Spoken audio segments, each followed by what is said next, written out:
Hi, this is Drew Jones of Drew's Guitar Shop in Seattle, Washington, and today I just wanted to do a quick little PSA. And my little PSA today is about tying knots around your guitar tuner posts with your strings. Stuff like this comes into me a lot, where it's just been secured with some kind of like sailor's knot. There's some serious stuff going on in there with some twists and some winds and this thing under that thing, and it's a knot. I get why people do this sort of thing. It's because there's this sort of urban myth, I almost want to call it, that guitar strings will slip out of their tuners and kind of go out of tune. Or I don't know, maybe some people think that the string is going to slip out of the tuner and go popping off into your eye or something.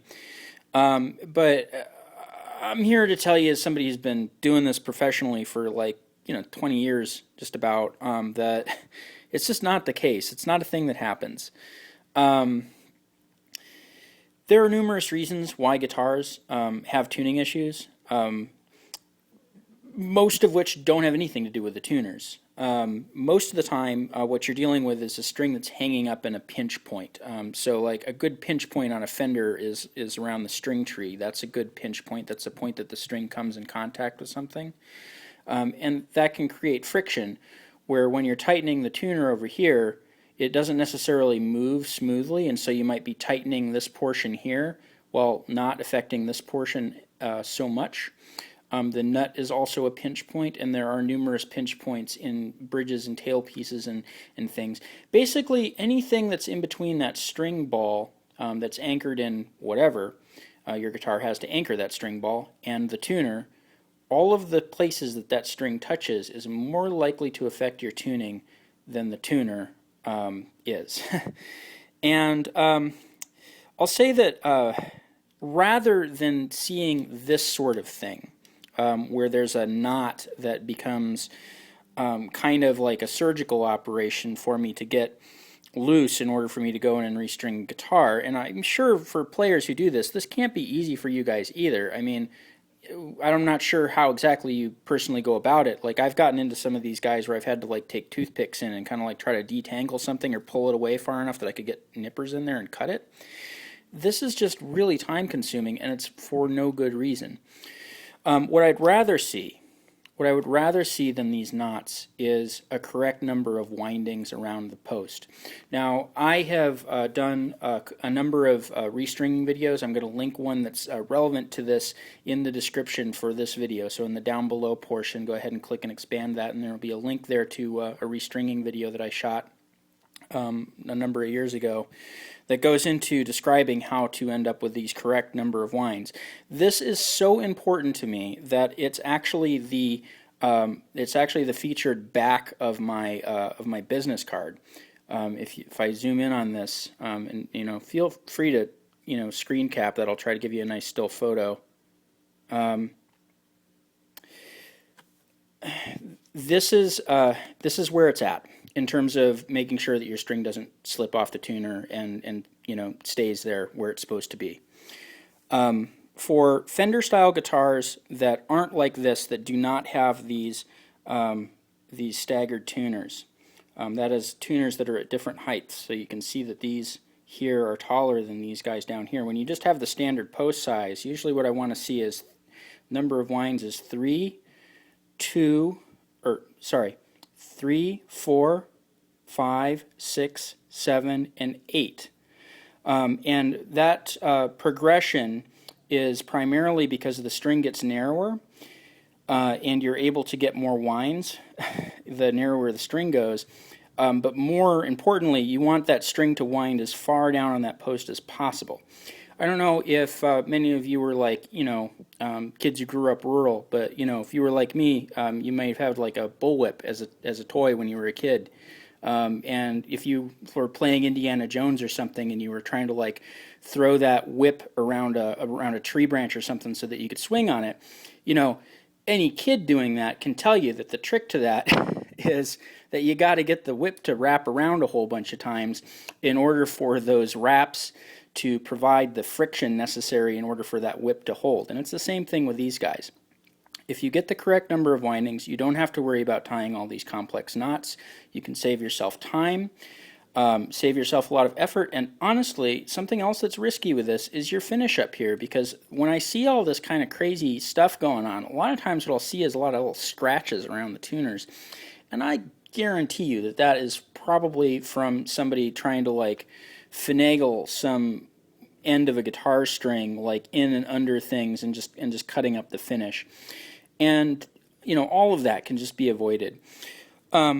So just to kind of give you a sense of why we want that string to kind of go as far down as we can, I'll go ahead and do my typical bad illustration here because I'm not an artist. So here's our Fender headstock. You notice that there's no angle. Gibsons and most other guitars have this 14-degree pitch. So as opposed to this guy here, we would have a headstock that went back like this. Well, what that does is that when your string is coming over the nut, it has to break at that same 14-degree angle to go down to meet the tuner. And that break angle is very important, because if you don't have that, there's not a whole lot of downward pressure on that nut, which is important for tone. It's important for making sure that your like intonation is accurate, that you're not getting a whole lot of weird overtones. This is basically a pretty critical thing for many reasons. It would take me a while to describe all of them.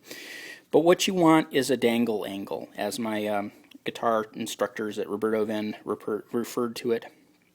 And so drawing out this Fender headstock again, what you have is this situation where there's just not much of a fall away. And so what you have is a situation where most of your dangle angle comes from making sure that that string winds down lower. Do you see how much that changed just from that little angle there? Well, so that's the main deal, is you just want to make sure that you're getting the number of winds on the post, not only because that's going to help keep the string from slipping, but also because that's going to give you more of that downward angle over the nut. And so, for those two very important reasons, if nothing else, I would avoid doing this kind of thing, and I would start doing this kind of thing, making sure that you have the correct number of winds on the posts. And just as kind of a quick little reminder, refresher, in case somebody doesn't want to watch that long video that I reposted, or that I posted about winding strings, the way that I get those numbers of windings is that I measure them with my fingers. And so I will go ahead and I'll pull the string taut all the way through that tuner so that, you know, it's tight over here. And then I'll grab it and I'll pull the string back through the tuner, and I'll put 3 fingers in between the tuner and where I pinched it. And then from there, I will start my wraps. I'll usually do 1 wrap by hand, and then I'll take my string winder and I'll hold it tight above the nut so that I'm not dragging the string through the nut and wearing down the string slot. I will tune it up as tight as I can reasonably get it, and then I'll gently place the string into the nut slot so that we can avoid putting as much wear on these as possible. So that is my quick little PSA about this. I will admit that this is kind of a pet peeve of mine, which is why I wanted to do this video, because you know, in my job, everything is about time. The more time it takes me to do a job, the less money that I'm making doing it. And when stuff comes in like this, and I have to like kind of go in and you know, surgically remove these unnecessary knots, this adds sometimes a significant amount of time onto things like setups and you know, other things that should be fairly simple to do. And again, I'm sure that this is making restrings go longer for you guys who do this. I mean, I don't know how long you spend doing your restrings, but like, you know, I'll do a restring on a Telecaster like this. I don't know, it takes me like maybe 10 minutes. Maybe 10 minutes to get everything all stretched out and tuned up and everything. And I think if you're taking longer than that, something's going on. Like, you know, you're making it more complex, or, you know, whatever. Anyway, you don't need to tie the knots. There it is.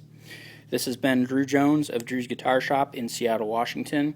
If you found this video helpful and feel like kicking me a few bucks as a one-time thing, there's a link to my Ko-fi in the description of the video. If you feel like subscribing and supporting my ability to make these YouTube videos, because again, this takes time out of my day. I'm not working on this guitar right now. I'm doing a video for the benefit of you guys. You can do that for less than $1 a month and help me out a little bit. There's also a link down there to my website, and if you look at my website, you can find a cool little section on there about taking care of your guitar, as well as my list of prices and other contact information and everything that you need to know to get a hold of me. If you happen to be in the Seattle area and you need some work done, I'd be happy to hear from you. Love getting stuff in. This has been Drew Jones. Thank you for watching.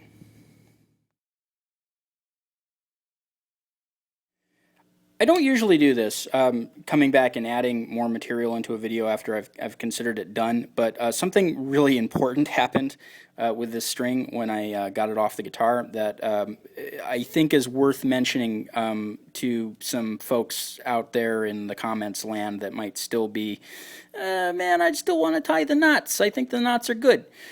So what happened with this string, as soon as I went to go like really pull it off, I did the toothpick thing that I'll usually do, where I stick the toothpick point in and I kind of drag it out. As soon as I did that, that string broke. It broke right where that knot was, and it broke in a way that had the string been, going to the bridge, it would have snapped and the string would have broken, and you wouldn't have had an E. So that is another really, really good reason to not do this knot thing. It does put extra strain on the strings in a way that can cause those breaks to happen. You got to remember that you're dealing with this drawn steel string, and it's already, it has a lot of ability to resist force in certain directions, but bends in the thing, kinks, is not one of those things that it can put up with. It'll actually cause a pretty significant weak spot. And so when you do those knots, it kind of necessitates putting those little kinks in and putting a little, kind of high area that wrap needs to go around, or, some kind of little inconsistency like that. What a string likes is a nice rounded, smooth surface that it can go over, and for the tension to be removed from the point that it has that kink in it. And so what I'll show you here is kind of another little bad illustration. So this is our tuner post from the top, and obviously we put our string through, and we have to put at least one kink in it, right? And usually I'll loop the first loop around the top end of that, and then I'll put all the subsequent all the subsequent loops down below. That is to say, when we have the string going in through here, usually I'll wrap the first one around, and then the rest of them will go down here. But if you look at this, and remembering that example of the kid with the whip, right? All of these winds here are squeezing together and creating that friction that's needed in order to keep that tension from tuning that string up away from that kink.